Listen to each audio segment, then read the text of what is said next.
औज़ुबिल्लाहिमिनश्शैतानिर्रजीम बिस्मिल्लाहिर्रहमानिर्रहीम। अस्सलाम वालेकुम। मैं लियाकत अली मेकन और आप देख रहे हैं बॉक्सिंग लियाकत। चैनल को यूट्यूब पे सर्च करें बॉक्सिंग लियाकत और चैनल को सब्सक्राइब करें। ये आपकी मोहब्बत है। इकॉनमी को लेकर बात करनी है कि पाकिस्तान की जो इकॉनमी है इसके पीछे आखिर राज क्या, और पाकिस्तान की इकॉनमी इतनी तेज़ी से नीचे गई किया है, क्यों है और इसकी बुनियादी वजह क्या है। उसके पीछे दो ऐसे कौन से किरदार हैं जिन्होंने पाकिस्तान की इकॉनमी को तबाह बर्बाद करके रख दिया है। मैं वो दो नाम सामने लेके आऊँगा। इमरान खान बार बार इस्टेब्लिशमेंट की तरफ देख रहे हैं। क्या इस्टेब्लिशमेंट की तरफ देखना उनका बनता है, और क्या इस्टेब्लिशमेंट के बारे में ये एक मनफी राय कौम के अंदर पैदा की जा रही है कि जब इस्टेब्लिशमेंट किसी के साथ खड़ी हो जाए तो फिर उसको कोई भी गिरा नहीं सकता। इस सोच से हमें बाहर आना होगा, और अगर यही सोच हमारे सियासतदानों की रही तो फिर पाकिस्तान कभी भी सीधे रास्ते पर नहीं चल पाएगा। 35 बेंचर की बात की जा रही है और आज 35 इस्तीफ़ों की बात की जा रही है। क्या 35 इस्तीफ़े जो हैं 35 बेंचर के साथ इनको मिलाया जा सकता है, या कि ये मामला कुछ और है। मैं इसका दूसरा जो विजन है वो कौम के सामने रखूँगा। सियासी चाल की जो शतरंज बिछा रखी है सियासतदानों ने, और अपनी चालों पर चाले कर चलते जा रहे हैं। कभी किसी मोहरे को मारते हैं तो कभी किसी वज़ीर को मारते हैं।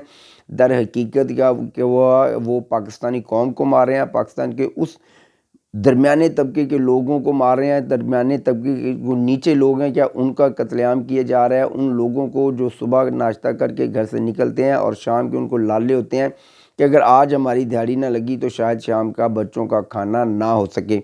उनकी तरफ किसी का ध्यान नहीं है। ध्यान है तो सिर्फ अपनी सियासी उस शतरंज की चालों पर ध्यान है कि यहाँ पर अगर हमें मात हो गई तो शायद ये मुल्क ख़त्म हो जाए, शायद हमारी दुनिया ही ख़त्म हो जाए। तौबा इस्तग़फ़ार, ये मुल्क कायम रहना चाहिए। सियासी जमातें और हुकूमतें आने और जाने वाली चीज़ें हैं। आपको याद होगा कि जब पाकिस्तान तहरीक इंसाफ की हुकूमत वजूद में आई थी तो उस वक्त ये नाम बहुत ज़्यादा मुआशी पॉलिसियों को लेकर आया का था कि ये पाकिस्तान का एक बहुत बड़ा, बल्कि दुनिया का, वो शायद दुनिया का, पाकिस्तान का नहीं, दुनिया का एक बहुत बड़ा नाम है जिसका नाम है आतिफ मियाँ, जो कि इकनॉमिस्ट है और पाकिस्तान के जो मुआशी पॉलिसी है उसको मज़ीद इस्तेहकाम देगा। उस वक्त जब ये पाकिस्तान तहरीक इंसाफ की हुकूमत वजूद में आई तो 22 से 23 अरब डॉलर के ज़खायर पाकिस्तान के ख़जाने में मौजूद थे, जो कि पाकिस्तान की ज़ाती मलकियत थे। उस वक्त IMF का जो प्रोग्राम था वो मुकम्मल तौर पर ख़त्म हो चुका था, और IMF की तरफ अगर हमने जाना था तो एक नए प्लान के साथ जाना था। और फिर उस जब हुकूमत में आई तो इमरान खान ने देखा कि 22 अरब रुपए के डॉलर के ज़खायर हैं वो पाकिस्तान में मौजूद हैं। तो पाकिस्तान का जो वज़ीर ख़ाज़ाना था असद उमर, जो अरस्तू की सूरत में उनको पेश किया गया, उन्होंने बहुत ज़्यादा बरगें लगाई और IMF को धमकाने की कोशिश की, और ये सारी पॉलिसी आतिफ मियाँ की थी, क्योंकि आतिफ मियाँ का नाम उस वक्त आ रहा था कि उनको पाकिस्तान का जो ख़जाना है उसमें क्या अहम ज़िम्मेदारी दी जाएगी, और दर हकीकत असल वो वज़ीर ख़जाना होंगे, लेकिन पसे पर्दा वज़ीर ख़जाना वो होंगे, लेकिन वज़ीर ख़जाना जो होंगे वो असद उमर होंगे, और उनके साथ मिलकर आतिफ मियाँ जो हैं वो पाकिस्तान का जो ख़जाना है, पाकिस्तान की जो ख़जाने की पॉलिसियाँ उनको देखेंगे।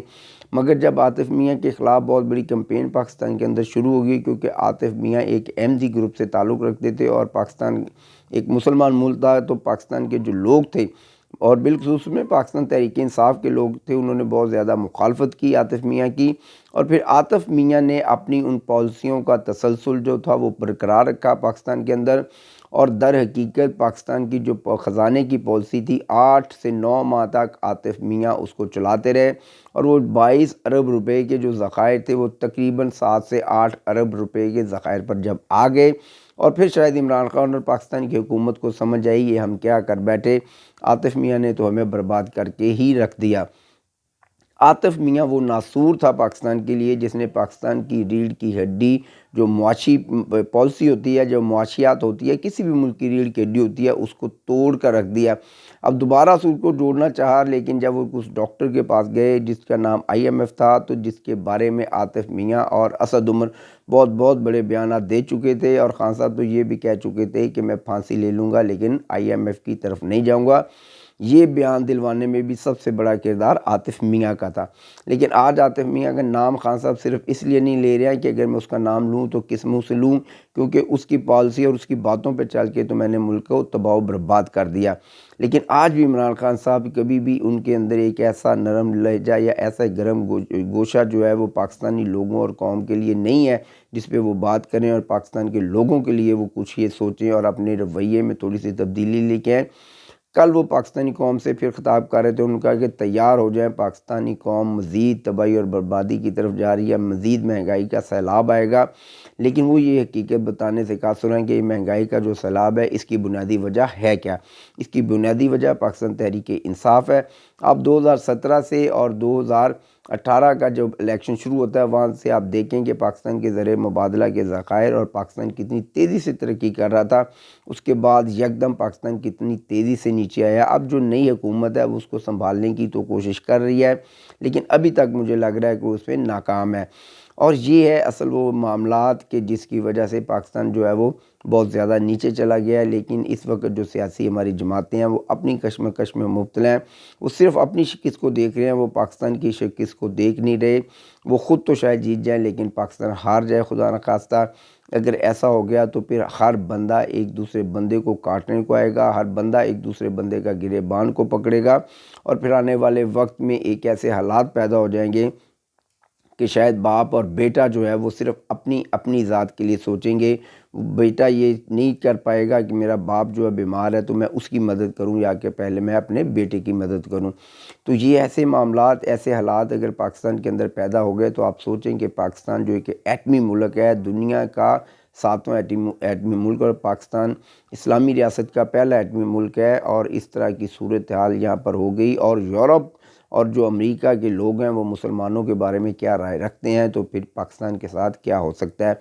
اور ویسے بھی ہمیں یاد ہے کہ جب ہم نے 50 سال پہلے یہ سنا تھا کہ امریکہ اور یورپ نے پوری طرح سے مسلمان ملکوں کو ٹارگٹ کر لیا ہے، اور پاکستان کیونکہ ایٹمی ملک بنتا جا رہا تھا، اور اس کے ساتھ ساتھ پاکستان کی ضرورت پوری دنیا کو پڑتی رہی، رشیا کی جنگ کے دوران، پھر جب افغانستان کی جنگ کے دوران، تو پاکستان کی تو یہ خوش قسمتی تھی کہ انہی 2 جنگوں کے دوران پاکستان نے اپنی ایٹمی صلاحیت جو تھی وہ حاصل کر لی۔ اگر پاکستان ایٹمی صلاحیت حاصل نہ کر پاتا تو پاکستان تو کب کا ایران اور عراق بن چکا ہوتا، شام بن چکا ہوتا، مصر جیسے حالات پاکستان میں پیدا ہو جاتے۔ لیکن اب ان کو یہ پتہ ہے کہ پاکستان ایٹمی طاقت ہے، اور پاکستان کو ہم اندر سے توڑ سکتے ہیں، اور اندر سے ہم ایسے ہی توڑیں گے کہ جب میں آپ کا گریبان تھام لوں گا اور آپ میرا گریبان تھام لیں گے۔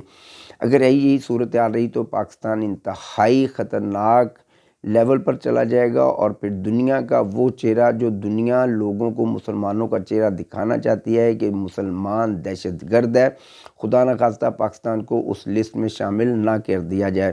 بار بار سیاسی جماعتیں یہ جو ایک میسیج دیتی ہیں جی اسٹیبلشمنٹ جس کے ساتھ کھڑی ہو جائے، تو اسٹیبلشمنٹ جو ہے اتنی طاقتور ہے، واقعتاً اسٹیبلشمنٹ اتنی طاقتور ہے، اور میں چاہتا ہوں کہ اسٹیبلشمنٹ کے جو ادارے ہیں وہ آگے بڑھ کر ان سیاسی جماعتوں کو اس رویے سے باز رکھیں جو یہ رویہ انہوں نے اپنا رکھا ہے کہ اگر آپ ہمارے ساتھ کھڑے ہو جائیں تو ہم حکومت میں آ جائیں گے۔ ان کو واضح پیغام دینا ہوگا، ہم کبھی بھی کسی بھی سیاسی جماعت کے ساتھ کھڑے نہیں ہوں گے، ہم اپنے ادارے کے ساتھ کھڑے ہوں گے۔ اس وقت بھی پاکستانی فوج حالت جنگ میں ہے۔ کل ایران کی طرف سے دراندازی کے دوران 4 ہمارے جوان شہید ہوئے ہیں، لیکن یہاں پر سیاسی جماعتیں اسٹیبلشمنٹ میرے ساتھ ہے، اسٹیبلشمنٹ میرے ساتھ ہے۔ اسٹیبلشمنٹ صرف اپنے بارڈر کے ساتھ ہے، اس نے اپنے بارڈر کو دیکھنا ہے، اپنے ان فوجی جوانوں کو دیکھنا ہے جو کہ قربانیوں کی نئی داستانیں رقم کر رہے ہیں۔ خدا را اسٹیبلشمنٹ کو دور کریں ان تمام معاملات سے، اور پاکستان کو اس سمت کی طرف لے کے جائیں جس کا پاکستان حقدار ہے، اور اس طرف نہ لے کے جائیں جس کا پاکستان متحمل نہیں ہو سکتا۔ معاشی پالیسیوں کی طرف دھیان دیں۔ پاکستان کے تمام جو اکنامسٹ ہیں، جتنے بھی وزیر خزانہ رہ چکے ہیں، ان تمام کو بیٹھنا چاہیے اور پاکستان کے کا حل نکالنا چاہیے۔ اور یہ جو 35 پینچر کی بات کی جا رہی ہے، خان صاحب آپ کو یاد ہے آپ نے چند دن پہلے کہا تھا کہ مجھے سلو پاؤزن دیا جائے گا۔ میں تو یہ دیکھ رہا ہوں کہ یہ وہی سلو پاؤزن ہے جو آپ کو دیا جا رہا ہے اور آپ کی باتوں کی وجہ سے دیا جا رہا ہے۔ جب آپ یہ کہتے ہیں کہ مجھے تو جانا ہے اسمبلی سے باہر، مجھے اسمبلی میں واپس نہیں آنا ہے، ایک طرف آپ اسمبلیاں تحلیل کرتے ہیں اور دوسری طرف جب آپ کو یہ پتہ چل چکا تھا کہ ہمارے کچھ استعفے دوبارہ سے منظور کیے جائیں گے تو آپ نے قومی اسمبلی میں جانے کا عندیہ دے دیا۔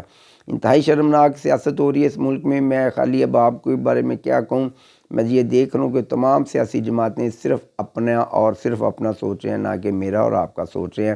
اب ہمیں آپ کا اور آپ کو ہمارا سوچنا ہوگا۔ اگر یہ صورتحال پیدا ہوگی تو پھر ان سیاسی جماعتیں کدھر جائیں گی؟ کیا ان کے گھر اور ان کے بچے محفوظ رہیں گے؟ بالکل ایسا نہیں ہوگا۔ خدا را اپنے گھر اور اپنے بچوں کو محفوظ کریں اور ہمارے گھر اور ہمارے بچوں کو بھی محفوظ کریں۔ میری بات سمجھ آئے تو میری بات کو شیئر ضرور کریں۔ پاکستان زندہ باد، میرے ادارے پائندہ باد۔ السلام علیکم۔